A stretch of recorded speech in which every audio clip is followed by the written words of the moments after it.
얼마 전 유럽 남방 천문대의 VLT 망원경은 태양에서 가장 가까운 별인 프록시마 센타우리가 태양계와 유사한 형태를 하고 있을 가능성이 있는 증거를 발견했습니다. 왜냐하면 이곳에서 또 새로운 행성의 증거가 나왔기 때문이죠.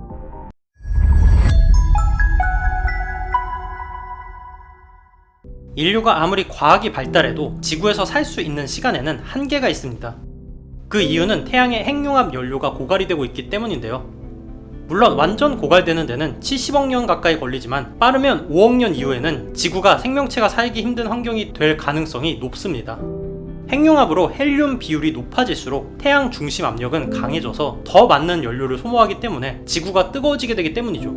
그 때문에 가까운 화성을 테라포밍하면 더 오래 인류가 거주 가능하다고 보지만 결국 언젠가는 태양계를 떠나지 않으면 지구 생명체는 멸종합니다. 이러한 관점에서 먼 미래 인류의 제2의 고향이 될 가장 유력한 별이 하나 존재하죠. 바로 프록시마 센타우리입니다. 프록시마 센타우리를 포함한 알파 센타우리 3중성계는 태양에서 가장 가까운 별이라는 재미난 특성 덕분에 이러한 주제에서 항상 등장을 합니다. 거기다가 프록시마 센타우리는 적색 외성이라서 태양보다 수명이 훨씬 더 길죠. 만약 프록시마 센타우리에 인간이 살기 적합한 행성의 환경이 있다면 이론상 수백억 년 동안 충분히 생존이 가능합니다. 문제는 이렇게까지 가까운 별임에도 이곳에서 행성을 찾는 데는 많은 어려움이 있었습니다. 아니 케플러 망원경은 거의 천광년 떨어진 별에서도 외계 행성을 찾는데 왜 가장 가까운 별에서 못 찾아요? 라고 물어볼 수도 있는데 그 이유는 안타깝게도 프록시마 센타우리의 자전 궤도인 황도면이 우리와 일직선상에 있지가 않기 때문이죠. 행성은 별에 비해서 너무나도 어두워서 직접 관측이 매우 힘듭니다. 도플러 효과는 행성이 목성보다 큰 거대 가스 행성일 경우에 유리해서 제2의 지구를 찾는 데는 적합하지 않기 때문에 현재 외계 행성을 찾아내는 가장 좋은 방법은 식현상을 이용하는 것입니다. 케플러 망원경은 행성이 별 바로 앞을 지나갈 때 별이 아주 미세하게 어두워지는 것을 감지해서 외계 행성을 찾아냅니다. 일식 때 달이 태양 앞을 지나가면서 태양이 가려지는 것처럼 말이죠. 그런데 이 방법의 문제는 외계 행성이 별을 돌고 있는 궤도면, 즉 황도면이 우리와 일직선상에 놓여야만 확인이 가능하다는 것입니다. 그럴 가능성이 그렇게 높지 않으며 아쉽게도 프록시마 센타우리는 우리와 일직선상에 있질 않죠. 그런데 2016년에 천문학계를 발칵 뒤집어 놓는 발견이 이루어지는데 유럽 남방 천문대의 초대형 망원경을 통해서 프록시마 센타우리로부터 약 700만 km 정도 떨어진 거리에 지구와 비슷한 크기의 외계 행성이 발견이 된 것이죠. SF 매니아들은 이 행성에 판도라라는 이름을 붙였는데 영화 아바타에서 나오는 판도라 행성이 바로 알파 센타우리 3중성계를 배경으로 했기 때문이죠. 이렇게 발견된 프록시마 센타우리 B는 놀랍게도 태양계로 따지면 지구와 비슷한 에너지를 받는 것으로 예상이 되어서 지구와 온도가 비슷하고 표면에 물이 있을 것으로 예상이 되었습니다. 또한 이후에 프록시마 센타우리에서 두 번째 행성인 해왕성형 행성을 발견을 하면서 이곳에 태양계와 비슷한 유사한 행성계 집단이 있을 수가 있다는 가설이 나왔지만 아직까지는 행성을 2개밖에 못 찾았기 때문에 이곳이 제일 가까운 제2의 태양계라는 생각은 지나친 상상에 가까워 보였습니다. 뭐 지금까진 말이죠.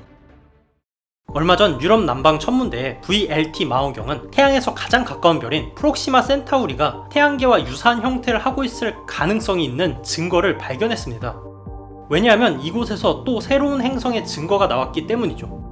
이번에 발견된 프록시마 센타우리 D는 지구 질량의 4분의 1에 불과한 수성보다도 작은 외계 행성으로 크기가 작은 물체일수록 발견하기 힘들다는 것을 생각을 하면 놀라운 결과입니다. 더욱 놀라운 것은 이 행성이 400만 km도 안 되는 가까운 거리에서 공전을 하고 있었다는 것이죠. 이는 마치 크기나 거리로 따지면 태양계에서는 수성과 비슷한 포지션에 있는 것입니다.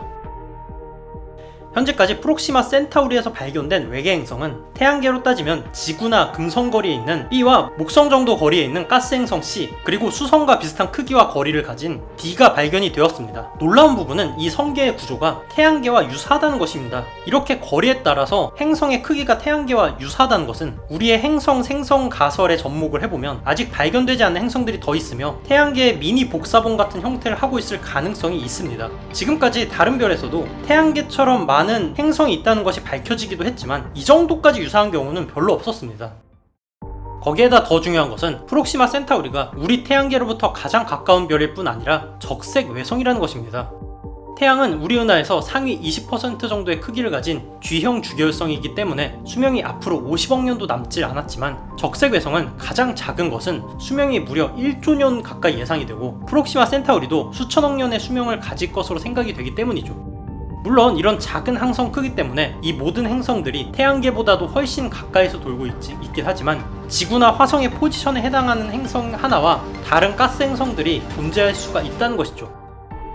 이번 발견은 VLT의 최근 업데이트 덕분에 가능했습니다. VLT는 베리 라지 텔레스코프의 약자인데 우리말로 직역을 하면 엄청 거대한 망원경이란 뜻이죠. 이름에서 알 수 있는 것처럼 엄청난 성능을 가지고 있는 지상 망원경인데 여기에 더해 얼마 전에는 최첨단 장비인 에스프레소를 장착했기 때문입니다. 여기에서 말한 에스프레소는 커피는 아니고 로켓 엑소플레인 스테이블 스펙트로스코픽 옵저베이션의 약자로 대충 암석 행성의 분광 관측 장비인데 유럽 과학자들이 에스프레소를 좋아하는지 이걸 줄여서 에스프레소라고 부르고 있습니다.